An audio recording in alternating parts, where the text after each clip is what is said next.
Hello friends, स्वागत है आपका अपनी YouTube channel state knowledge TV Hindi में। जी हाँ, हरियाणा सरकार की तरफ से आज सुबह सुबह 8 बजे 8 अप्रैल को 3 महत्वपूर्ण बड़ी खबर आई हैं। आप सभी के लिए बड़ी घोषणा हुई है, जान लीजिए इनके बारे में एक एक करके संपूर्ण जानकारी। आगे भी आप हरियाणा सरकार, सीएमओ हरियाणा या हरियाणा सरकार की हर घोषणा, फैसले, नियम, निर्देश, आदेश, योजना, सूचना और निर्णय की जानकारी रोजाना जानना चाहते हैं या हरियाणा के हर डिपार्टमेंट, विभाग, बोर्ड, कॉरपोरेशन, निगम की हर लेटेस्ट अपडेट के लिए स्टेट नॉलेज टीवी हिंदी को सब्सक्राइब जरूर कर लीजिएगा। सबसे पहली और बड़ी खबर आई है। बड़ी खबर है आप सभी के लिए, अब 6 साल की उम्र अनिवार्य कर दी गई है। पहली कक्षा में एडमिशन नियमों में बड़ा बदलाव हो गया है। आप सभी जानते हैं कि नया सेशन ईयर शुरू हो गया है 2026-2027 1 अप्रैल से। तो नए बदलाव हुए हैं। हरियाणा में नए शैक्षणिक स्तर के साथ ही पहली कक्षा में दाखिलों के नियमों में अहम बदलाव लागू कर दिया गया है। अब केवल उन्हीं बच्चों को कक्षा 1 में प्रवेश मिलेगा जो 6 वर्ष की आयु पूरी कर चुके हैं। सरकार ने यह कदम बच्चों की प्रारंभिक शिक्षा को अधिक मजबूत और व्यवस्थित बनाने के उद्देश्य से उठाया है। इस बदलाव के लिए हरियाणा विद्यालय शिक्षा नियम 2003 में संशोधन करते हुए नए नियम अधिसूचित कर दिए गए हैं। स्कूल शिक्षा विभाग के प्रधान सचिव विजय सिंह दहिया ने हरियाणा विद्यालय शिक्षा नियम 2026 को लागू करने की औपचारिक घोषणा की है। इससे पहले 5 साल की उम्र में भी पहली कक्षा में प्रवेश का प्रावधान था, जिसे अब बढ़ाकर 6 साल कर दिया गया है। सरकार ने अभिभावकों को राहत देते हुए एक महत्वपूर्ण छूट भी दी है कि जिन बच्चों की आयु 30 सितंबर तक 6 वर्ष पूरी हो जाएगी, वे भी प्रवेश के पात्र होंगे। यानी हरियाणा निःशुल्क और अनिवार्य बाल शिक्षा अधिकार नियम 2011 के तहत 6 महीने की विस्तारित अवधि में जैसे ही बच्चा 6 साल का होगा, उसी दिन से उसे पहली कक्षा में दाखिला मिल सकेगा। यह बदलाव नेशनल एजुकेशन पॉलिसी के प्रावधानों के अनुरूप किया गया है, जिसमें कक्षा 1 के लिए न्यूनतम आयु 6 वर्ष निर्धारित कर दी गई है। हरियाणा में इसे चरणबद्ध तरीके से लागू किया गया है। पहले 2024-25 में 5 वर्ष, फिर 2025-26 में 5.5 वर्ष और 2026-27 में 6 वर्ष की आयु अनिवार्य कर दी गई है। तो ये महत्वपूर्ण और पहली बड़ी खबर आई है आप सभी अभिभावकों के लिए, आपके बच्चों के लिए। शिक्षा व्यवस्था को और सुदृढ़ बनाने के लिए शिक्षा व्यवस्था का ये नया ढांचा लागू हो गया है। 30 सितंबर तक उम्र पूरी करने वालों को विशेष राहत भी देने का काम हरियाणा सरकार ने किया है। तो ये महत्वपूर्ण और पहली बड़ी खबर आई है आप सभी के लिए। हरियाणा सरकार की तरफ से हरियाणा के स्कूलों में पहली कक्षा में दाखिले के नियमों में ये अहम बदलाव हुआ है। तो बस वह की दूसरी महत्वपूर्ण बड़ी खबर आई है आप सभी के लिए। हरियाणा में प्राथमिक शिक्षकों की भर्ती में श्रेणीवार पदों में संशोधन, ईडब्ल्यूएस पद बढ़ गए हैं। बता दें कि पंजाब एंड हरियाणा हाईकोर्ट ने ईडब्ल्यूएस पदों की संख्या 5 से बढ़ाकर 10% कर दी है। हरियाणा कर्मचारी चयन आयोग ने पंजाब हरियाणा हाईकोर्ट के आदेश की अनुपालना के लिए प्राथमिक शिक्षकों यानी मेवात कैडर जेबीटी की भर्ती में श्रेणीवार पदों की संख्या में संशोधन कर दिया है। अब आर्थिक रूप से कमजोर वर्ग यानी ईडब्ल्यूएस श्रेणी के पदों की संख्या 5% से बढ़ाकर 10% कर दी गई है। आयोग अब परिणाम की घोषणा और दूसरी प्रक्रिया पूरी करेगा। हरियाणा कर्मचारी चयन आयोग के अध्यक्ष हिम्मत सिंह ने सोशल मीडिया पर पोस्ट साझा कर अभ्यर्थियों को संशोधन के बारे में जानकारी दी है। प्राथमिक शिक्षकों के पदों को लेकर श्रेणीवार किए गए संशोधन का ब्यौरा आयोग ने भी सार्वजनिक कर दिया है। आयोग की ओर से जारी सूचना के अनुसार कुल 1456 पदों में से 582 पद सामान्य श्रेणी के रहेंगे, यानी जनरल के, यानी अनरिजर्व।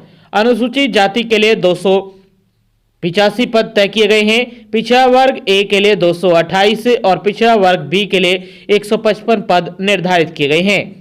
ईडब्ल्यूएस यानी इकोनॉमिक वीकर सेक्शन कैटेगरी श्रेणी के लिए पहले 5% पद आरक्षित थे, जो कि अब 10% होने के बाद पदों की संख्या 140 हो गई है। एक्स सर्विसमैन यानी सामान्य श्रेणी के लिए 44 पद रहेंगे जो कि कुल 7% है। एक्स सर्विसमैन एससी श्रेणी के लिए 2% यानी कुल 6 पद हैं और एक्स सर्विसमैन बीसी ए की श्रेणी के लिए 2% यानी कुल 5 पद हैं। एक्स सर्विसमैन बीसी बी श्रेणी के लिए 5 पद रहेंगे। इसके अलावा कुल पदों की 4% संख्या दिव्यांग श्रेणी के अभ्यर्थियों के लिए आरक्षित रहेगी।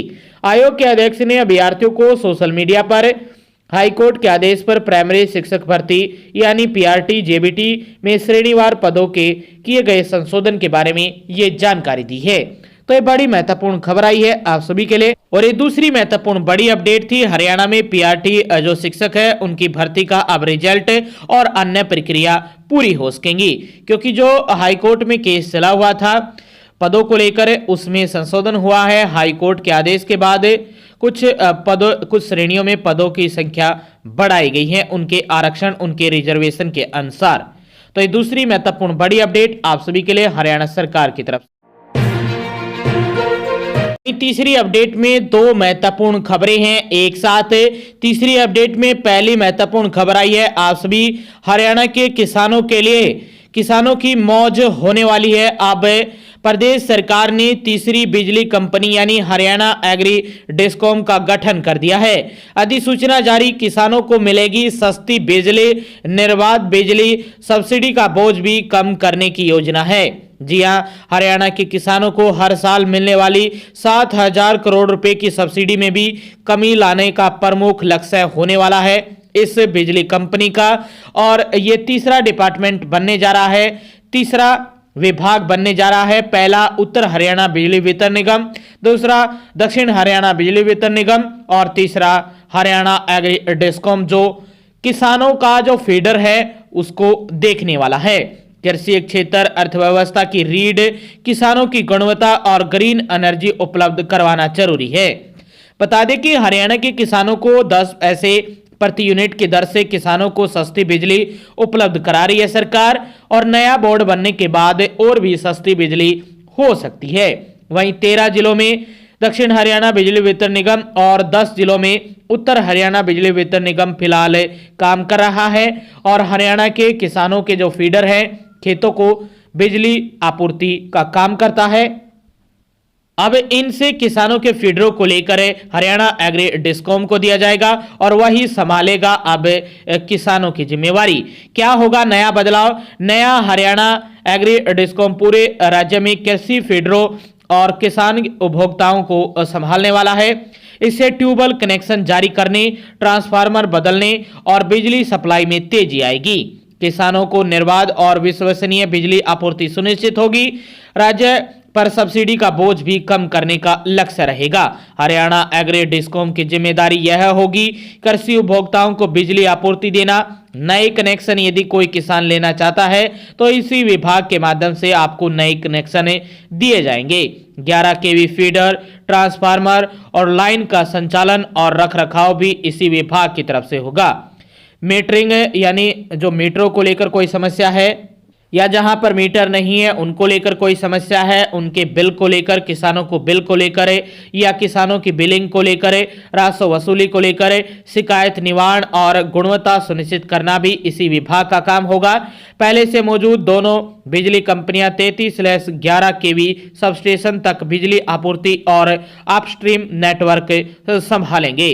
तो ये बड़ी खबर आई है। इसके साथ साथ हरियाणा के किसानों के बच्चों के लिए भी अच्छी अपडेट है कि वो हरियाणा में अब भर्तियों का इंतजार कर रहे हैं, सरकारी भर्तियों का, वो भी इंतजार खत्म होने वाला है, क्योंकि नया डिपार्टमेंट, नया विभाग, नई कंपनी, तीसरी कंपनी बनने के बाद लगभग 3 से लेकर 4,000 कर्मचारियों की जरूरत होगी, जिसमें बताया जा रहा है कि ग्रुप सी के बेस पर या डी के बेस पर नई भर्ती देखने को मिल सकती है इस डिपार्टमेंट में जल्दी हरियाणा सरकार द्वारा। इसके साथ साथ हरियाणा के किसानों के लिए एक डेट भी तय कर दी गई है कि कब ये कंपनी आ जाएगी और कब अपना जो काम है वो संभालेगी।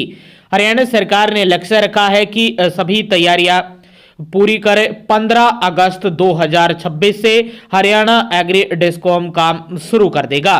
तो ये उपभोक्ताओं के लिए, हरियाणा के किसानों के लिए, कृषि उपभोक्ताओं के लिए बहुत अच्छी अपडेट आई है हरियाणा सरकार की तरफ से। सस्ती बिजली मिलेगी, सोलर जो पैनल का काम है या सब्सिडी का काम है या बिलिंग का, मीटरिंग का, कोई भी समस्या है, आपको तार संबंधित, बिजली सप्लाई संबंधित, जो भी हरियाणा में किसान संबंधित, किसान की कृषि में बिजली सप्लाई संबंधित जो भी समस्याएं हैं या जो भी शिकायत है आपकी या जो भी आपको देने वाली है सेवाएं, वो सभी काम अब हरियाणा एग्री डिस्कॉम करने वाली है। तो ये बड़ी अच्छी अपडेट आई है।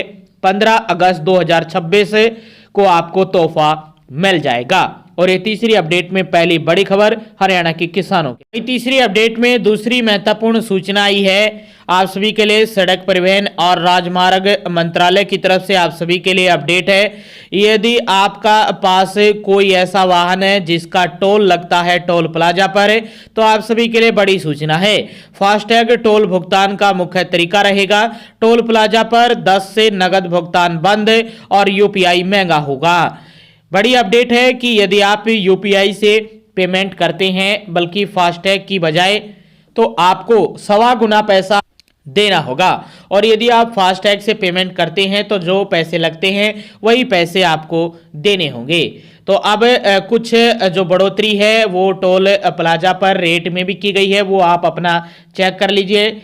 हर टोल प्लाजा के लिए अलग रेट रहने वाले हैं। और यूपीआई से जो पेमेंट आप करते हैं तो वो थोड़ा महंगा हो गया है और नगद पूरी तरह से बंद कर दिया गया है।